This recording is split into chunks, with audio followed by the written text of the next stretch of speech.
गुजारिश करता हूँ कि आज के इस क्लास में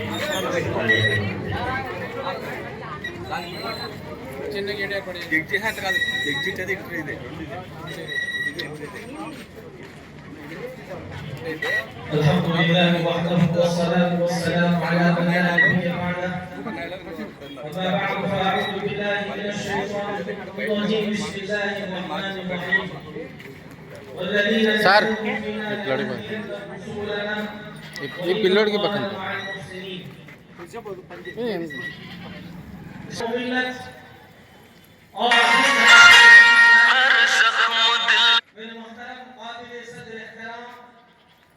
अजीज नौजवानों, बुजुर्गों और इज्जतदार बरदनशीन ख़वातीन, आप सबकी खिदमत में अभी जरा हाँ चाय पी रहे आते अस्सलामु अलैकुम व रहमतुल्लाहि। मदीना मदीना मदीना बोलो मदीना मदीना मदीना। मशाइखीन उज़्ज़ाम, हमारी ज़दा और माँ और बहनों, मैं आप तमाम का बेहद शुक्रिया अदा करता हूँ कि आप तमाम ने अपना कीमती वक्त निकाल कर all India Muslim personal law board की जानिब से जो वफ़ तरमीमी क़ानून 2025 बनाया गया, उसके ख़िलाफ़ आप और हम यहाँ पर जमा हुए हैं। मैं आपका शुक्रिया अदा करता हूँ। मेरे अज़ीज़ दोस्तों और बुज़ुर्गों, आप और हम जानते हैं कि आज से चंद दिन पहले हमारे वतन अज़ीज़ में गुजरात में एक बड़ा हौलनाक हादसा हुआ, जिसमें एक प्लेन के गिरने से 200 से ज़्यादा पैसेंजर, पायलट और स्टाफ की उसमें अमवात हुई है। हम तमाम उन मरने वाले ख़ानदानों से अपनी जानिब से ताज़ियत पेश करते हैं और उम्मीद करते हैं कि हुकूमत ये जो हादसा हुआ है, जिसमें क़रीब 240 के क़रीब जाने गई हैं, हुकूमत जो तहक़ीक़ाती कमेटी बनाई है, वो तहक़ीक़ाती कमेटी अपने तहक़ीक़ात को पूरा करेगी और ना सिर्फ मुल्क को बल्कि ख़ास तौर से उन तमाम मरने वालों के ख़ानदान को बताएगी कि आखिर क्या वजह थी कि जिसकी बिना पर ये प्लेन का हादसा हुआ और उस हादसे में उन तमाम लोगों की मौतें हुई हैं। और आप जानते हैं कि मेरे अजीज़ दोस्तों और बुज़ुर्गों, उसमें ऐसे लोग भी थे जो अपने अफराद ख़ानदान के साथ, एक डॉक्टर रेडियोलॉजिस्ट थे, उनकी पत्नी भी, बीवी भी डॉक्टर थी। वो अपने 2 बच्चों के साथ लंदन शिफ्ट हो रहे थे, उनकी मौत हो गई। एक ऐसे लोग भी थे जो ईद मनाने के लिए गुजरात को आए थे और उनके भाई ने मीडिया से कहा कि 15 साल के बाद हम 3 भाई या 2 बहन जितने भी लोग थे जमा हुए। उसमें उस शख्स की, उनकी बीवी की, उनके 3 बच्चों की मौत हो गई। उसमें ऐसे हमारी बहन की भी मौत हो गई जो कनाडा से आई थी। उसमें एक ऐसे शख्स की भी, ऐसे भी ख़ानदान के लोगों की मौत हो गई जो उनके ख़ानदान में किसी का इंतकाल हो गया था, तो मरने वाले की ख्वाहिश ये थी कि उनकी अस्थियों को हिंदुस्तान में बहा दिया जाए। उनकी भी मौत हो गई। बहरहाल एक बहुत भयानक और तकलीफ़ दे दर्दनाक हादसा हुआ है। हम उम्मीद करते हैं कि हुकूमत जो तहक़ीक़ाती कमेटी बनाई है, उसके ज़रिए से सच्चाई को सामने लाया जाएगा। और साथ ही साथ मेरे अज़ीज़ दोस्तों और बुज़ुर्गों, जहाँ पर इन तमाम लोगों ने अपने अपने रिश्तेदारों को, अपनी माँ को, अपने भाई को, अपनी औलादों को खोया है, वहीं पर भी हमको ये बात को सोचना पड़ेगा।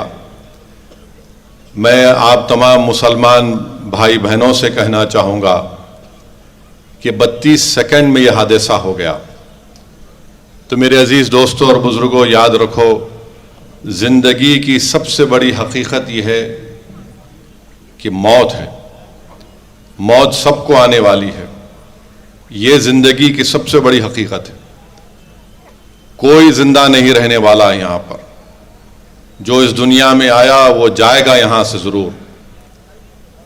कोई यहाँ पर 1000 साल या 200 साल 150 साल ज़िंदा रहने वाला नहीं है।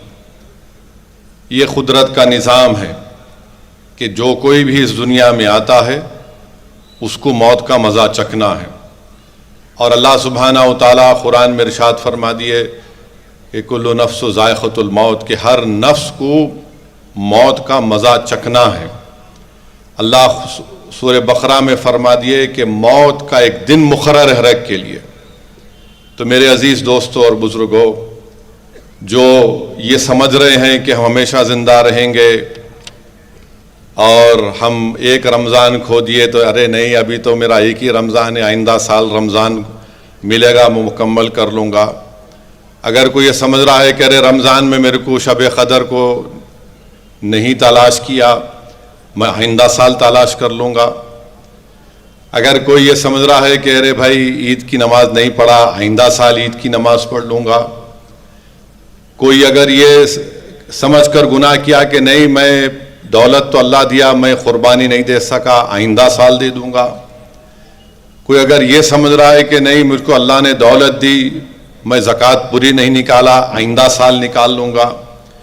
मेरे भाई, अल्लाह के रसूल सल्लल्लाहु अलैहि वसल्लम ने हम तमाम को फरमाया कि दुनिया एक ख्वाब है और जब इंसान बेदार होता तो ख़बर में चले जाता।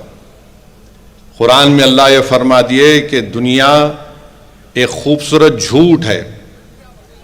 तो याद रखिए, अगर कोई नौजवान, कोई ज़ईफ़, कोई बुज़ुर्ग या बशमूल मेरे, अगर हम इस खुशफहमी रह रहे कि नहीं नहीं कल करेंगे, परसों करेंगे, याद रखो अगर आज हम घर को जाके रात में सोते हैं ना, तो हमको ये बताया गया कि तुम अगर रात में जाके सो गए तो समझो तुम चले गए, तुम सुबह भी तुमको नसीब नहीं हो सकती। ये अल्लाह फैसला करने वाला है। अगर कोई दिन को जिंदा रहा तो कोई गारंटी नहीं कि शाम तक जिंदा रहेगा। तो इसीलिए नेकियां करने में उलमा फरोज खिताबात में बताया कि जल्दी करो, नेकियां करने के लिए जल्दी करो। और याद रखो, जब आप और हम इस दुनिया से चले जाएंगे तो हमारी किताब बंद। तो जब तक किताब बंद नहीं होती, नेक अमाल करिए, अपने दिल को अल्लाह से जोड़िए। और अल्लाह से जोड़ने का तरीक़ा यह है कि उलमा इकराम के अहले दिल के ख़दमों के पास बैठ के उनकी बातों को सुन के अमल करना, और अमल करने के लिए अल्लाह से भीख मांगना कि अल्लाह अमल करने की तौफीक दे। अगर हम ये नहीं करेंगे तो फिर जो चीज़ हमको असली दुनिया में काम आने वाली है, हमारे नेक अमाल, अल्लाह का जिक्र, गरीबों पे रहम करना, जालिम को जुल्म करने से रोकना, ये चीज़ें हमको काम में आने वाली है।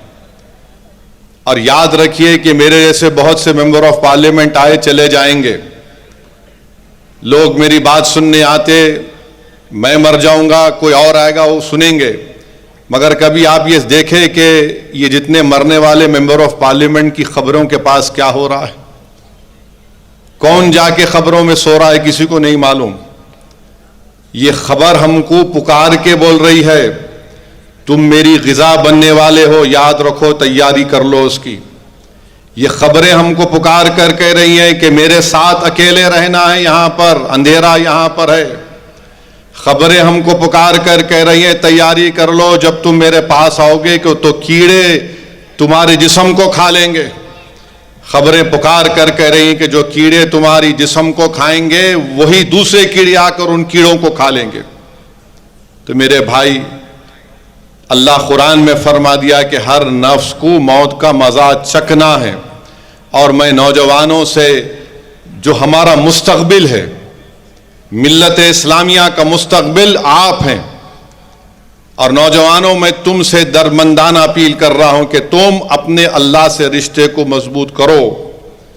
अपने दिल को अल्लाह के करीब करो, नेक आमाल करो। अगर तुम गिर जाओगे, खुदा ना खास्ता अगर तुम गिर जाओगे, तो याद रखो दुश्मन, तुम कौम की एक दीवार हो, अगर दीवार गिर जाएगी तो दुश्मन उसको अपना रास्ता बना लेगा।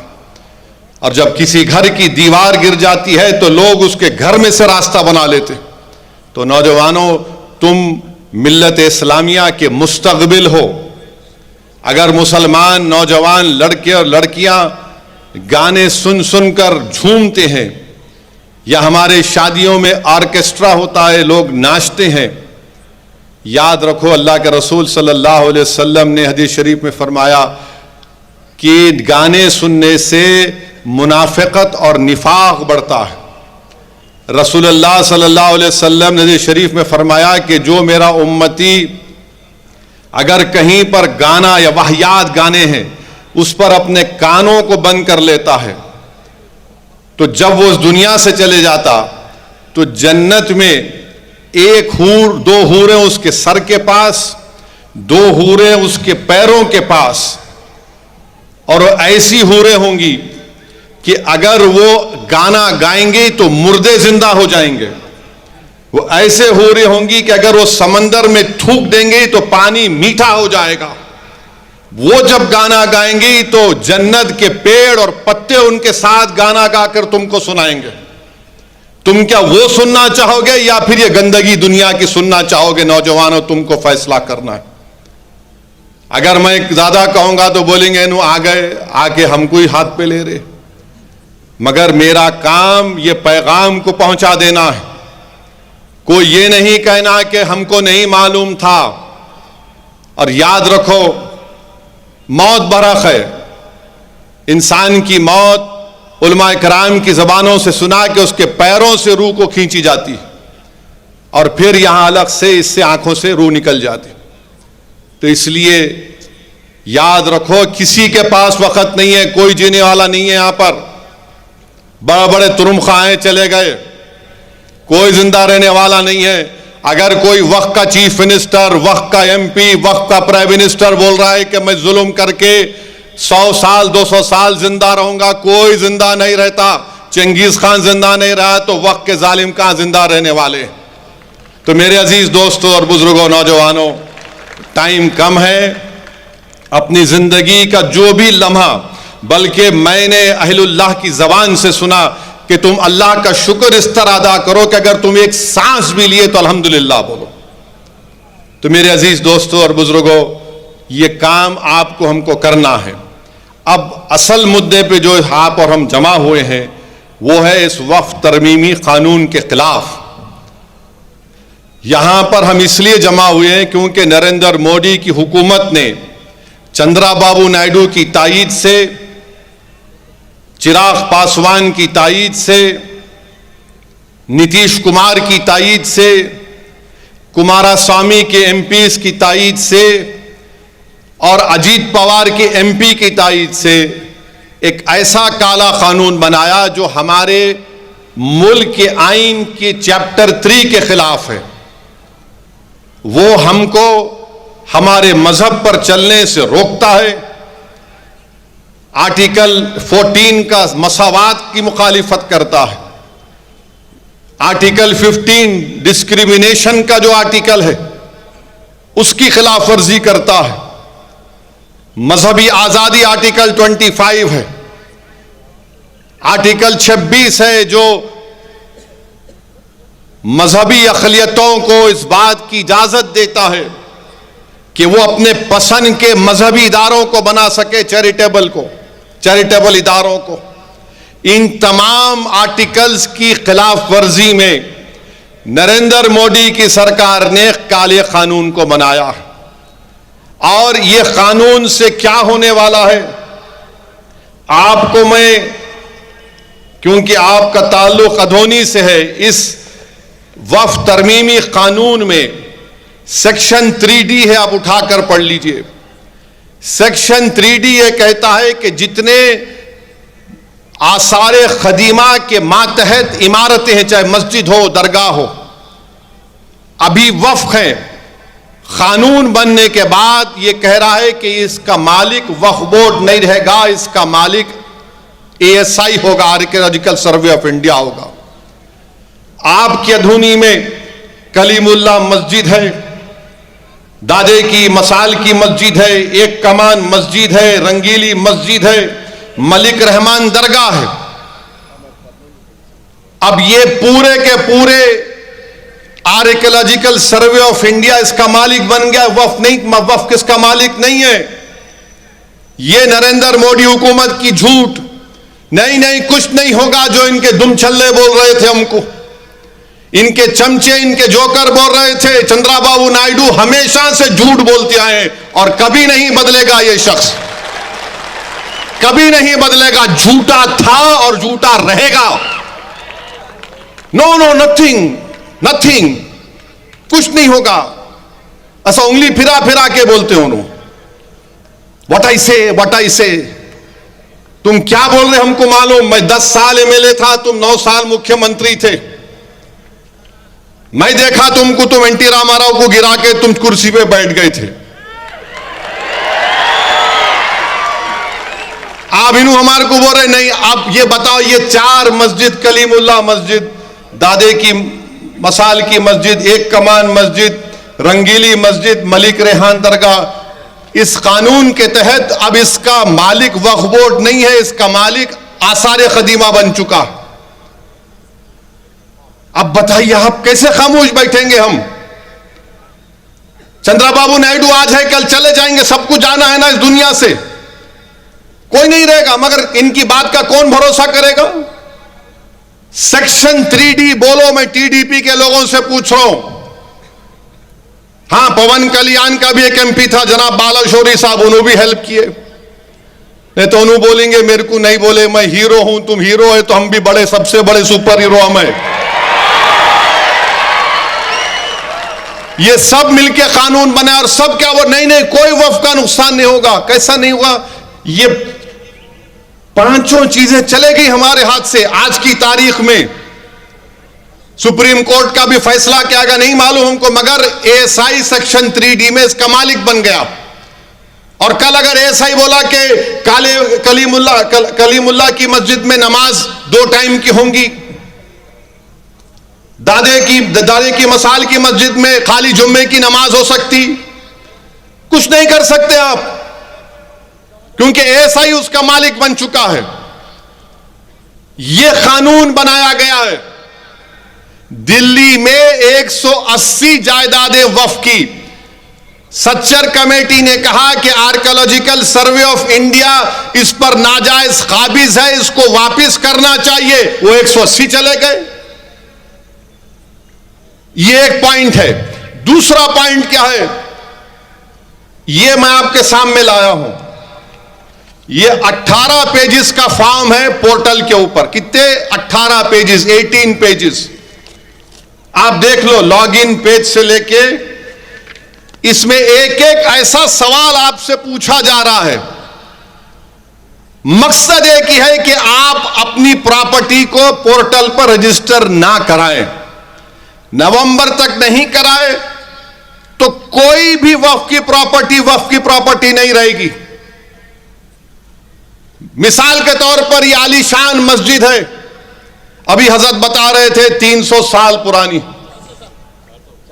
400 साल पुरानी है। इसमें पूछा गया कि इसको कब बनाया गया था, एग्जैक्ट डेट बताओ आप। मेरे पास तो इल्म जफर नहीं है, शायद लौबाली साहब किबला के पहुंचे हुए बुजुर्ग होंगे,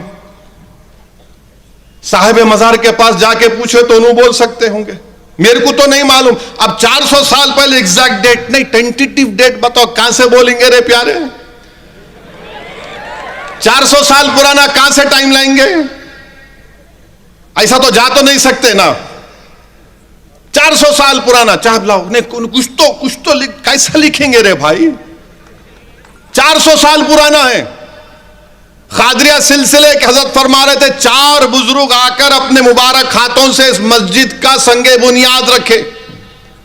तुम खामखा उनसे छेड़खानी कर लिए चंद्रडू, तुमको नुकसान होगा। देखो आप तो पहुंचे हुए लोग हैं। 400 साल के बाद भी लोग उनका नाम ले रहे। ये हुकूमत करने वाले तुम्हारे दुनिया से जाने के 20 साल के बाद भी तुमको कोई याद न रखेगा इंशाअल्लाह ताला। आप बताओ, ये देखिए, ये 19 पेजेस है, झूठ नहीं बोल रहा हूं मैं, जाके देखो आप। सेंट्रल इनका जो क्या है, ये मिनिस्ट्री ऑफ माइनॉरिटी अफेयर्स उम्मीद, देखो आप 18 पेजेस। वक्फ बाय यूजर, क्या क्या इसमें क्या पूछ रहे देखो आप। अच्छा, इसमें हंसी आएंगी आपको, हंसना नहीं।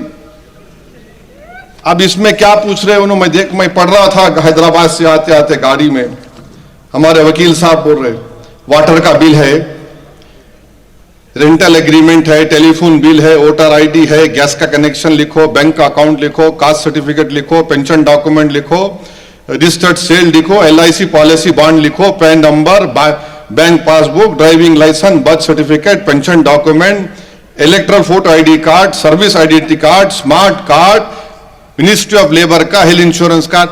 अबे क्या बच्चे की या इसम नवेसी पूछ रहा, क्या तो भी कर रहा है ये। कोई शादी करे तो पूछते बच्चा कितना काबिल है, पढ़ा लिखा है, कितना है, क्या है, अम्मा का नाम क्या है, बाप का नाम क्या है, मामू की तरफ, ददियाल की तरफ क्या रिश्ता है, इन्हों उससे ज्यादा पूछ रहे। ये कोई तरीका है बोलो आप? ये मजाक है ये। अच्छा, ये हमारे हिंदू धर्म के एंडोमेंट बोर्ड में सब पूछ रहे? नहीं पूछ रहे। सिख गुरुद्वारा की प्रॉपर्टी रजिस्टर कर रहे? पूछ रहे? नहीं पूछ रहे। हमारे ईसाई भाइयों की जायदाद दे रहे? पूछ रहे? नहीं पूछ रहे। हमको ही पूछ रहे सब। ये 18 पेजेस का है ये। इंतजार भी नहीं करे कि रुकते कम से कम सुप्रीम कोर्ट की छुट्टियां, उसके बाद क्या फैसला आता, मगर नहीं, जल्दी है। और क्या किए, इसका कॉन्ट्रैक्ट एक ऐसी कंपनी को दिया अहमदाबाद की, सबसे महंगा कॉन्ट्रैक्ट उसको दे दिए। और वो कंपनी का काम क्या है कि बीजेपी के लोगों को सपोर्ट करना सोशल मीडिया पर, उस कंपनी को दे दिए। हमको हथियार खरीदना है, पाकिस्तान चीन से मुकाबला करना है। अब जंग हो गई तो 2 महाज पर जंग होगी। ये पैसा उजाड़ रहे कंपनी को दे के, हमारे फौज को तो भी दे देना था इतना पैसा जो कंपनी को दिए ये, मगर नहीं दे दिए। अच्छा, अब आप देखो, 15 साल से वेमसी का पोर्टल चल रहा है, 15 साल से, 15 ईयर से। उसका क्या होगा? उसको आप इंप्रूव कर सकते थे वेरिफिकेशन प्रपोज करके, उसका वर्क फ्लो इंट्रोड्यूस कर सकते थे आप रेवेन्यू ऑफिशियल को बता के। अब मोदी हुकूमत ने NIC को हुक्म दिया कि उस वामसी पोर्टल में ऐड एंड एडिट फैसिलिटीज को खत्म कर दो। वामसी पोर्टल में जो ऐड एडिट फैसिलिटीज थे उसको नहीं होना चाहिए। तो अब जो वामसी का ऑनलाइन सिस्टम है, स्टेट वक्फ बोर्ड को परेशानी होगी। 8 अप्रैल से गजट आ गया ये। इसका नुकसान क्या होगा कि जो प्रोसेसिंग मॉड्यूल है, जो लीजिंग मॉड्यूल है, सब रुक जाएंगे। ये वक्फ बोर्ड को नुकसान होगा, स्टेट वक्फ बोर्ड को। चंद्रबाबू नायडू को अगर इतना बोलते मैं IT, अरे क्या होगा फिर? तो मेरे अजीज दोस्तों और बुजुर्गों, इसकी सच्चाई यही है। और फिर इसमें पूछा जा रहा कि आपकी जमीन क्या आदिवासी इलाके में है? अरे भाई, अगर आदिवासी इलाके में है तो क्या संविधान का आर्टिकल 25 वहां पर लागू नहीं होता? 14 लागू नहीं होता? 15 लागू नहीं होता? 26 लागू नहीं होता? 29 लागू नहीं होता? क्या बोलो हमको आप? और कांग्रेस के एक MP है लक्षद्वीप से, हमदुल्ला सईद उनका नाम है, आदिवासी है उन्होंने। क्या उनके ऊपर लागू नहीं होगा? वो आदिवासी है तो क्या वो अपनी जायदाद अल्लाह के नाम पे वक्फ नहीं कर सकते? वो उनके बाबा 9 बार के MP थे, सईद साहब, अल्लाह उनकी मग़फ़िरत करे। आदिवासी है, क्या आदिवासी है तो क्या करना है? भारत के कानून में एक आदिवासी मुसलमान हो सकता है, दलित नहीं हो सकता। 1950 का प्रेसिडेंशियल ऑर्डर के लिहाज से ये कौन सा कानून आप बनाए बताओ? और फिर नरेंद्र मोदी पूरे देश में झूठ बोले कि नहीं, हमारे शिया दाऊदी बोरा वालों को मैंने पहले बिल भिजाया, नहीं भिजाया। दाऊदी बोरा वाले हमारी पार्लियामेंट की कमेटी के पास आकर ये बोले हैं कि हमको इस बिल से कोई ताल्लुक ही नहीं है। उनके पास जो सिस्टम है वो शिया है, तो उनके जो पीरो मुर्शिद हैं या उनके जो रूहानी पेशवा हैं उनको दाइल मुतलक कहते हैं। उनका बोलना यह कि उनकी मौजूदगी में कोई मुतवल्ली नहीं बन सकता, हमको इस कानून से निकालो। तो नरेंद्र मोदी उनको बिठाकर बोल दिए कि मैं आपको बिल दे दिया था, वो बेचारे परेशान। फायदा किसको हुआ इस कानून से, मैं बोल रहा हूं आपको। मुंबई में एक बहुत बड़ी इमारत है, हिंदुस्तान का दौलत तरीन आदमी है। उस शख्स ने आज से 18 या 20 साल पहले उस वक्त बंबई था, एक यतीम खाना था वफ खोजा मुसलमानों का, उसको उसने 20-21 करोड़ में खरीद लिया। गलती से गैर कानूनी तरीके से उस पर अपना घर तामीर कर दिए। मुकदमा सुप्रीम कोर्ट में है। महाराष्ट्र के वक्फ बोर्ड के 2 सीईओ ने लिख कर दिया कि यह शख्स गलत काम किया, यह वक्फ की जायदाद है, उनका ट्रांसफर हो गया, मरो लिख कर दिए। सुप्रीम कोर्ट में केस चल रहा, तो मोदी दाऊदी बोरा को इस्तेमाल करके यह कह दिए कि कोई भी वक्फ का ट्रस्ट जो प्रॉपर्टी बेच चुका है या बेचना चाहता है वो वक्फ में नहीं आएगा। यानी दौलतमंद आदमी को आप फायदा पहुंचा दिए, वो रातों रात मालिक बन गया। फिर अगर उससे भी फायदा नहीं हुआ तो मोदी जी बोल दिए, चंद्रबाबू नायडू के गले पे हाथ रख के कहा कि अगर कोई 20 साल से कोई वक्फ की प्रॉपर्टी पर नाजायज काबिज है, जैसा यहां पर भी होंगे, अगर कोई वक्फ की जायदाद पर 20 साल से काबिज है तो यह कानून के तहत रातों रात मालिक बन गया। वाकिफ कौन है? वाकिफ तो वक्फ किया कि अल्लाह इसका मालिक है। मोदी ने कानून बनाया कि नहीं नहीं, तुम 20 साल से कब्जा करके बैठे, तुम ओनर बन गए। आपने लिमिटेशन एक्ट को अप्लाई कर दिया। फिर सेक्शन 3C यह बोलता है कि अगर कोई अधोनी में करनूल में बोलेगा कि नहीं ये वक्फ की प्रॉपर्टी नहीं गवर्नमेंट की प्रॉपर्टी है, तो कलेक्टर बैठ के फैसला करके बोलेगा गवर्नमेंट की प्रॉपर्टी, किस्सा खत्म। रेवेन्यू रिकॉर्ड्स हमारे कई जगह पर मैच नहीं करते। कानून यह बोलता है कि वक्फ बाय यूजर, सही वक्फ बाय यूजर है, रिकॉर्ड है मगर वक्फ बाय यूजर है। रास्ता तमाम में देखा, करनूल से लेके करनूल एंटर होने से लेके अधोनी तक हर जगह पे छोटी छोटी ईदगाहें है ना, रोड पे ईदगाह, उसका कागज है नहीं, सही से बोला है, कागज है नहीं है ना, 80% कागज नहीं होगा तो अब ये कानून क्या हमारा नहीं, तुम्हारा नहीं है, ये वक्फ बाय यूजर को निकाल दिए। अरे जिस जगह पर मैं 100 साल से, 80 साल से, 200 साल से, 300 साल से नमाज पढ़ रहा हूं, कब्रों पे दुरूद पढ़ रहा हूं, फातिहा पढ़ रहा हूं, फूल चढ़ा रहा हूं, खानखाहों को मैं 2-2 साल से आबाद रख रहा हूं, क्योंकि अल्लाह के वली वहां बैठकर वास करते थे, उन्होंने बोल दिए नहीं वक्फ बाय यूजर, खत्म, तुम मालिक नहीं। वक्फ का क्या फायदा हो रहा मुझे बताओ। हम चंद्रबाबू नायडू से पूछ रहे हैं, मैं चैलेंज कर रहा हूं नायडू तुमको, तुम बताओ यह कानून से मुसलमानों को क्या फायदा हो रहा, बताओ हमको। एक पैसे का फायदा नहीं है मुसलमानों को, नुकसान हो रहा है भारत के मुसलमानों को। मस्जिदें छीन ली जाएंगी, दरगाहें छीन ली जाएंगी, कब्रस्तानों को खत्म कर दिया जाएगा, खानकाहों को खुफल लगा दिया जाएगा, यह कानून कर रहा है। और चंद्रबाबू नायडू, मैं ये समझ रहा था कि शायद आप 2002 में बीजेपी का साथ देने के बाद आप इस तरह की गलती नहीं करेंगे, मगर आपने यह साबित कर दिया कि जहां पर मुसलमानों का मसला आएगा आप संघ परिवार के एजेंडे को पूरे भारत में नाफिज करेंगे। आप इस मुल्क को, इसके सेकुलरिज्म को, इसके प्लुरलिज्म को, इसके डाइवर्सिटी को कमजोर करना चाहते। क्यों किया चंद्रबाबू नायडू ने ये? अरे आपको आंध्र प्रदेश का कैपिटल बनाना है, बनाओ, हम भी लड़ेंगे अमरावती के लिए। आंध्र प्रदेश की तरक्की के लड़ना, हम भी लड़ेंगे आंध्र प्रदेश के लिए, ये हमारा पुराना रियासत रहा है। मैं तो एमएलए था 10 साल आंध्र प्रदेश का, हम कभी आंध्र प्रदेश को नहीं भूलेंगे। मगर आप अमरावती के नाम पर कैसे सौदा कर सकते भारत के संविधान के ऊपर? आप आंध्र प्रदेश का हवाला देते और कैसे आप कॉन्स्टिट्यूशन को कमजोर करने की इजाजत दे सकते हैं? अभी भी वक्त है चंद्रबाबू नायडू साहब, इस कानून पर अमलावरी को रुकाइए। आप अगर ऐलान कर देंगे कि तेलुगु देशम इसकी तायीद नहीं करेगी, इसके खिलाफ है, तो यकीन मानिए यह कानून का असर कम हो जाएगा रातों रात। मगर चंद्रबाबू नायडू नहीं करना चाहते। क्यों नहीं करना चाहते? क्योंकि वो सेकुलरिज्म पर कॉम्प्रोमाइज कर चुके हैं। हमारे तेलुगु देशम के बहुत से मेरे भाई हैं, मैं उनकी बड़ी इज्जत करता हूं, जो जरूर उस पार्टी में हैं।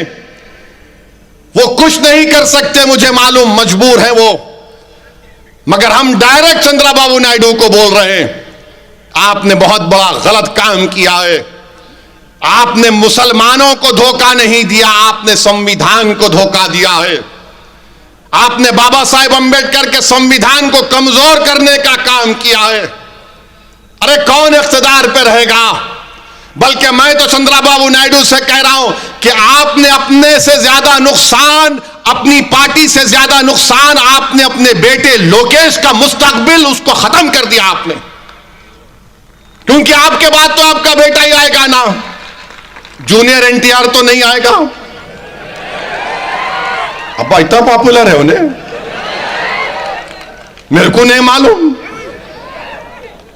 आता क्या उन्हें? आता क्या? नहीं न्यूज बनना ना, ये भी आप लोकेश को परेशान कर दिए। अरे उसका तो देख लेते, कितना तुम करेंगे? तुम हो गया ना 9 साल आंध्र प्रदेश के चीफ मिनिस्टर, 5 साल आंध्र प्रदेश के, बस है, बच्चे को देखते अपने। मगर आपने लोकेश को परेशानी में डाल दिया। मेरे भाई, सच्चाई बयान कर रहा हूं, यह वक्फ का कानून मुसलमानों से हमारी जायदादों को छीनने के लिए बनाया गया। एक बना दिया गया कि अगर कोई मुसलमान अपनी जायदाद को वक्फ वाल औलाद करता है, नहीं कर सकते। क्यों नहीं कर सकते? क्योंकि आप बच्चों का हक नहीं मार सकते, बच्चों का हक नहीं मार सकते आप। अरे आप कौन होते भाई? मैं अल्लाह को दे रहा हूं, अल्लाह को बोल रहा हूं, अल्लाह उसका मालिक बना रहा हूं। मेरा बेटा बेटी भाई बहन कहां से आ गए इसमें? मैं अल्लाह को मालिक बनाकर बोलता हूं इसके बेनिफिशियरीज में मेरा बेटा बेटी रहेंगे। ट्रस्ट कैसा है? इसका फायदा बेटा बेटी को होगा। मगर चंद्रबाबू नायडू, पवन कल्याण, नीतीश कुमार, कुमारास्वामी, जयंत चौधरी, ये सब मिलके बोले नहीं नहीं, बच्चों का हक नहीं मारना। अम्मा, बच्चों से इतनी मोहब्बत कैसा हो गई तुम्हारे को? अगर बच्चों से इतनी मोहब्बत है तो वो जो बच्ची जिसकी अस्मत रेजी गुजरात में हुई थी, जिसके इज्जत लूटने वालों को बीजेपी ने जेल से छोड़ दिया, बिल्किस बानो को क्या चंद्रबाबू नायडू अपने विजयवाड़ा घर में बुला के बिठा सकते? अम्मा पूछो, चाय पियो? नहीं बोल सकते ना। हम अल्लाह के नाम पे, कोई हिंदू बोलता मैं भगवान के नाम पे दान दे रहा हूं, कोई सिख गुरुद्वारा वाले बोलते हैं कि हम वाहे गुरु के नाम पे दे रहे हैं। उनका इख्तियार है, जायदाद उनकी है। मगर आप कौन होते हैं मेरे को बोलने बच्चों का हक नहीं मारना? मैं अल्लाह को दे रहा हूं भाई, आप कौन होते हैं? सेक्शन 300 आर्टिकल में क्या है? प्रॉपर्टी मेरा राइट है, मैं अपनी जायदाद को रखूं, जला दूं, किसको भी दे दूं, मेरी जायदाद है। मगर नहीं, आप बोरे नहीं दे सकते, बच्चों का हक नहीं मारना, वक्फ वाल औलाद नहीं होगा। यह हमारी शरीयत के खिलाफ है। एक एक सेक्शन 46 सेक्शंस हैं। कोई एक सेक्शन मेरे को बताओ जिससे वक्फ की जायदाद को फायदा होगा? कुछ नहीं होगा। और याद रखो, बीजेपी अपने हिंदुत्व के एजेंडे को आगे लेके जाएगी। अब जो मसाजिद है जिस पर आरएसएस ये बोलती कि ये मस्जिद नहीं थी, फुला थी, क्या होगा उसका? कि चंद्रबाबू नायडू आएंगे, नीतीश कुमार आएंगे, कुमारास्वामी आएंगे, जयंत चौधरी आएंगे, चिराग पासवान आएंगे, कोई नहीं आएगा। हमारे अल्लाह के घर को निशाना बनाएंगे तो हमको ठहरना पड़ेगा, दरगाहों पे निशाना बनाएंगे तो हमको तकलीफ होगी। किसको तकलीफ नहीं होगी? मेरे भाई याद रखो, जब तक आप में शऊर बेदार नहीं होगा, जब तक आप ये नाम निहाद सेकुलरिज्म, जो सियासी सेकुलरिज्म है, मैं उसके खिलाफ था और रहूंगा। जो आईन में, संविधान में सेकुलर लिखा गया, मैं उसका पाबंद था और रहूंगा। सेकुलरिज्म से क्या मिला तुमको, बताओ मेरे को, क्या मिला आपको? अरे कम से कम वो जगन मोहन रेड्डी तो खुल के बोला कि जो ओवैसी साहब बोलेंगे हम तायद करेंगे, और पूरे एमपीज उनके खड़े होकर मुखालिफत करे। उन्हें क्या नहीं करा अलग बात है, मगर कम से कम ऐसे कानून के वक्त तो जगन के पूरे एमपीज खड़े होकर बोले नथिंग डूइंग, हम साथ सपोर्ट नहीं करेंगे।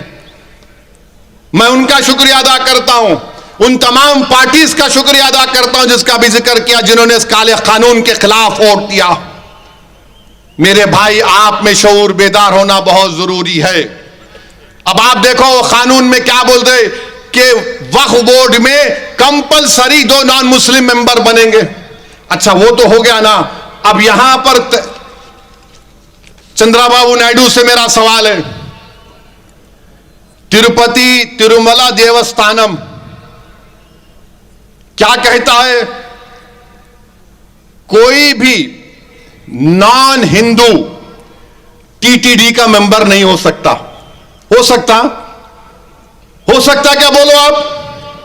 अरे डर रहे कहीं कुत्ता बाबा, जोर से बोलो। हिंदू एंडोमेंट बोर्ड का मेंबर कोई मुसलमान हो सकता, मगर मुस्लिम वक्फ बोर्ड का मेंबर नॉन मुस्लिम हो सकता है, मिनिमम 2। ये कौन सा मुफाद में मुसलमानों के, बताओ आप। और तिरुमला तिरुपति देवस्थानम में 18 जो नॉन हिंदू एम्प्लॉइज थे, 5 फरवरी 2025 को उनको निकाल दिए। क्यों निकाले भाई? आप नौकर थे, निकाल दिया उनको। जबकि आंध्र प्रदेश का एंडोमेंट एक्ट ये कहता है कि ट्रस्टी भी हिंदू होना चाहिए, कमिश्नर, असिस्टेंट कमिश्नर भी गैर हिंदू नहीं हो सकता, सेक्शन 12 में इंस्पेक्टर भी गैर हिंदू नहीं हो सकता। सेक्शन 96 टीटीडी का देख लो आप, सेक्शन 28 ये कहता है कि अगर कोई ट्रस्टी हिंदू धर्म को छोड़ता तो उसको निकाल दिया जाएगा। सेक्शन 29 ये कहता है कि एग्जीक्यूटिव ऑफिसर भी कोई गैर हिंदू नहीं रह सकता। अरे जब आपके लिए अच्छा, हमको इतराज नहीं है, बिल्कुल बहुत अच्छा है, आपका मजहब का मामला है, आप करो, मगर मुसलमान के मजहब में आप क्यों आ रहे, बताओ। जब आपके लिए अच्छा तो हमारे लिए बुरा कैसे हो गया, बताओ चंद्रबाबू नायडू। क्यों आपके लिए अच्छा है तो हमारे लिए बुरा क्यों है? मेरी दरगाह के मैनेजमेंट में गैर मुस्लिम क्या करेगा, मेरी मस्जिद के मैनेजमेंट में गैर मुस्लिम क्या करेगा, मेरे कब्रिस्तान में गैर मुस्लिम क्या करेगा, मेरी ईदगाह में गैर मुस्लिम क्या करेगा, मेरे खानकाहों में गैर मुस्लिम क्या करेगा, बताओ। मेरे अजीज दोस्तों और बुजुर्गों, ये एक तारीखी वक्त आपके पास है। आप all India Muslim personal law board के दिए गए हर फैसले के पाबंद रहिए। और अभी महाराष्ट्र में नासिक में शनि सिंगापुर एक मंदिर है, उसमें से 165 के करीब एम्प्लॉइज को निकाल दिया गया, उसमें 114 मुसलमान थे। मंदिर के लोग ये बोल रहे कि नहीं वो काम नहीं करते थे, आते नहीं थे, अल्लाह को मालूम। मगर 165 में 114 को 2 झटके में निकाल दिए। ये हो रहा है, बताइए आप। मैं कौन कौन सी मिसालें तुम्हारे सामने रखूं मेरे भाई। इस मुल्क में जब तक अंबेडकर का बना हुआ संविधान को जिंदा हम रखेंगे, इसमें हर मजहब पनपेगा। संविधान कमजोर होगा तो सेकुलरिज्म, प्लुरलिज्म, डाइवर्सिटी, इस मुल्क की खूबसूरती खत्म हो जाएगी। यकीनन आज हमारे मुल्क के दोनों बॉर्डरों पर चीन और पाकिस्तान बैठे हुए हैं। खतरा हमको उनसे है। कभी भी दोनों मिलकर भारत को परेशान करने का प्रोग्राम बनाएंगे। पर पाकिस्तान तो गया गुजरा फेल्ड स्टेट है, चीन है। हमारी 50,000 फौज हमारी बहादुर फौज आज गलवान और लद्दाख में चीन की फौज में आंखें आंखें डालकर बहादुरी से बैठी हुई है। अरे आप वहां पर देखो ना, ये जो खतरे हमारे सरों पर मंडला रहे हैं उनको देखो, इसका मुकाबला करो। पूरा मुल्क मुत्तहिद है। पहलगाम के बाद जो हमने पलटाकर वार किया पड़ोसी मुल्क पर, पूरा मुल्क उसकी तायीद किया। हम आज भी कह रहे हैं, ये जो इत्तेहाद की फजा पूरे मुल्क में है, चंद्रबाबू नायडू और नरेंद्र मोदी को इस इत्तेहाद को और ताकतवर बनाना पड़ेगा। वो कब ताकतवर होगा? जब यहां पर भाईचारगी मजबूत होगी, जब यहां पर इंसाफ मजबूत होगा, जब यहां पर हर चीज मजबूत होगी जिससे मुल्क मजबूत होगा। मगर इस तरह के अगर कानून बनाए जाएंगे, किसी की मजहबी आजादी को छीन लेना, किसी के मजहब पर चलने से रोक देना, तो फिर कैसा होगा बताओ? कैसे होगा बताइए आप?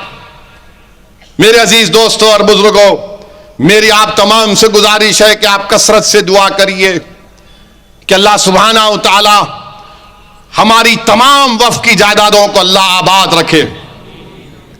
कसरत से रातों में उठकर दुआ करिए कि जो लोग जिनकी नीयतें बुरी हैं, जो हमारी दरगाहों को, मसाजिद को, हमारी खानकाहों को, खबरस्तानों को हमसे छीनना चाह रहे, अल्लाह हमको उनसे महफूज रखे। हम अल्लाह को, रसूल अल्लाह सल्लल्लाहु अलैहि वसल्लम के उन आंसुओं का वास्ता देते हैं जो रसूल अल्लाह सल्लल्लाहु अलैहि वसल्लम ने अपने हयात मुबारका में अपनी उम्मत की फिक्र में आका ने अपने आंखों में आंसू लाए थे। अल्लाह तुझे तेरे हबीब के उन आंसुओं का वास्ता, परवरदिगार जो हमको रुला रहे हैं, हमको परेशान कर ले, तो उनको देख ले या अल्लाह। और कसरत से दुआ करो भाई गज्जा के फलस्तीनी मुसलमानों के लिए, उन गज्जा के उन बहादुरों के लिए दुआ करो जो 10 लाख से ज्यादा आज बेघर हो चुके हैं। रफा नाम का शहर खंडेर में तब्दील कर दिया, करीब 2.5 लाख 3 लाख के करीब लोग रहते थे, आज वो खंडेर में तब्दील हो गए। अल्लाह उन गज्जा के लोगों की मदद फरमाए। अल्लाह उन वेस्ट बैंक मगरबी किनारे के बहादुर और जियालों की मदद फरमाए जो आज उनको निशाना बनाया जा रहा है। अल्लाह रज़्ज़ाक़, अल्लाह से दुआ करिए कि गज्जा के लोग भूखे हैं, गज्जा के लोग पीने के पानी के लिए तड़प रहे हैं, गज्जा के लोगों के पास दवाएं नहीं हैं अपने बीमारों का इलाज करने के लिए। गज्जा के लोगों के पास अगर किसी पर बमबारी में इजरायली हुकूमत, इजरायली जालिम बेंयामिन नेतन्याहू की बमबारी से अगर कोई जख्मी हो जाता है, उनके पास बेहोश करने की दवा नहीं है। हमारी बेटियां अगर बच्चा पैदा करती हैं तो टेंटों में बच्चे पैदा हो रहे हैं, बेटियां पैदा हो रही हैं। ईद की नमाज उन्होंने फटे हुए टेंटों में पढ़ी, ईद की नमाज उन्होंने खंडरों के दरमियान में कहा अल्लाहु अकबर। हम सलाम करते हैं गज्जा के उन जियालों को, और उन गज्जा के जियालों का धोनी की सरजमीन से पैगाम देते हैं कि हम तुम्हारे एक एक गम में तुम्हारे साथ हैं, एक एक तकलीफ में हम तुम्हारे साथ हैं। फासला बहुत है, मगर हमारी दिल की धड़कनों में तुम्हारी तकलीफ को महसूस करते और करते रहेंगे इंशाअल्लाह ताला। सुबह क़यामत तक जो लोग मस्जिद अक़सा और बैतुल मुक़द्दस की बाजियाबी के लिए लड़ रहे हैं, भारत का एक एक बच्चा उन लोगों के साथ था और साथ रहेगा। गांधी से लेकर नेहरू से लेकर हमारी पॉलिसी यही रही कि हम फलस्तीनियों के साथ थे, हम फलस्तीनियों के साथ रहेंगे। दुनिया की कोई ताकत गज्जा और मगरबी किनारे के लोगों को खत्म नहीं कर पाएगी इंशाअल्लाह ताला। आज आप देख रहे हैं कि मशरिक़ वस्ता में क्या हो रहा है, मशरिक़ वस्ता में क्या हो रहा है। ईरान में हमारे हिंदुस्तान के, अभी मैं वज़ारत ख़ारजा के लोगों से बात कर रहा था, ईरान में भारत के 1500 स्टूडेंट पढ़ रहे हैं। तेहरान की मेडिकल यूनिवर्सिटी में 140 बच्चे हैं जो मेडिकल की डिग्री हासिल कर रहे हैं। हैदराबाद की एक मां ने फोन करके मुझे बताया कि मेरी बेटी फंसी हुई असदुद्दीन, मैं कैसे अपनी बच्ची को बुला सकती हूं? कुछ भी करो, मेरी बच्ची को बुलाओ। एक मां का गम है, एक मां की तड़प है, मगर एयरपोर्ट बंद है क्योंकि वहां पर एक तमाशा हो रहा है। मेरे भाई दुआ करो कि हमारे जो भारत के बच्चे, बेटियां, बेटे जो ईरान में तालीम हासिल कर रहे हैं, तुलबा और तालिबात, अल्लाह उनकी हिफाजत फरमाए और खैर खूबी से अल्लाह उनको रखे और भारत को बुला ले इंशाअल्लाह ताला। तो मेरे अजीज दोस्तों और बुजुर्गों, ये वक्त दुआ का है, ये वक्त मुत्तहिद रहने का है, ये वक्त डरने का नहीं है, ये वक्त अल्लाह की जात पर तवक्कल करने का है और जी वक्त जिद्दोजहद करने का है। अगर तुम ये समझोगे कि सिर्फ दुआ करके मैं खामोश हो जाऊंगा, नहीं। अल्लाह के रसूल सल्लल्लाहु अलैहि वसल्लम की सीरत हमको पुकार पुकार कर कह रही है कि ओहद के मैदान में दंदाने मुबारक रसूलुल्लाह सल्लल्लाहु अलैहि वसल्लम को शहीद करना, शहादत मिली दंदाने मुबारक को। मक्के के बाजारों में, काबे के सहन में क्या क्या अकायद आलम सल्लल्लाहु अलैहि वसल्लम ने नहीं सहा। और जो लोग ये समझ रहे हैं कि इस्लाम की शमा को फूंकने से बुझा दिया जाएगा, नहीं मेरे भाई, ये नामुमकिन है, ये नामुमकिन है इंशाअल्लाह ताला। ये दीन हक है और दुनिया जब तक बाकी रहेगी हक बाकी रहेगा इंशाअल्लाह ताला। तो मेरे अजीज दोस्तों और बुजुर्गों, मुत्तहिद रहिए, मसलक पर अपने जरूर चलिए, मगर याद रखिए जो हम पे वार कर रहा है वो हमारी कमजोरियों को तलाश कर रहा है कि कैसे इनके इत्तेहाद को कमजोर किया जाए। तो मेरी आप तमाम से गुजारिश है कि अल्लाह से दुआ करते रहिए, जिद्दोजहद करिए। जो program all India Muslim personal law board से दिया जाएगा उस पर अमल करिए। तेलुगु देशम पर, पवन कल्याण पर, चंद्राबाबू नायडू पर अपने दबाव को बरकरार रखिए। जो हमारे भाई उन पार्टियों में हैं उनके अपने लीडरों को समझाओ, आप ये गलत है, ये गलत फैसला है। उनको बताओ कि अभी भी तुम्हारे पास टाइम है, वरना याद रखो कहीं ऐसा ना हो जाए कि तुम गुमनामियों के वादियों में भी तुम्हारा जिक्र नहीं होगा कभी इंशाअल्लाह ताला। तो मेरे अजीज दोस्तों और बुजुर्गों, आइए हम इस जलसे का इख्तिताम इस नारे पर करते हैं कि यहां से हमारे इत्तेहाद का नारा, हमारे जिंदगी के हयात के सबूत का नारा जब हम लगाएंगे तो यह आवाज उन तमाम लोगों तक पहुंचेगी जो हमसे हमारी मसाजिद को इस कानून के जरिए छीनना चाहते हैं। नारे तकबीर, नारे तकबीर। नहीं खा के आए क्या? जरा ये तो आवाज तो अमरावती तक भी नहीं पहुंची। जरा जोर से सब मुट्ठी बन के नारे तकबीर, नारे तकबीर। दस्तूर वक्फ कानून को वापस लो, वक्फ कानून को वापस लो। भारत, भारत। अस्सलाम वालेकुम व रहमतुल्लाहि व बरकातहू।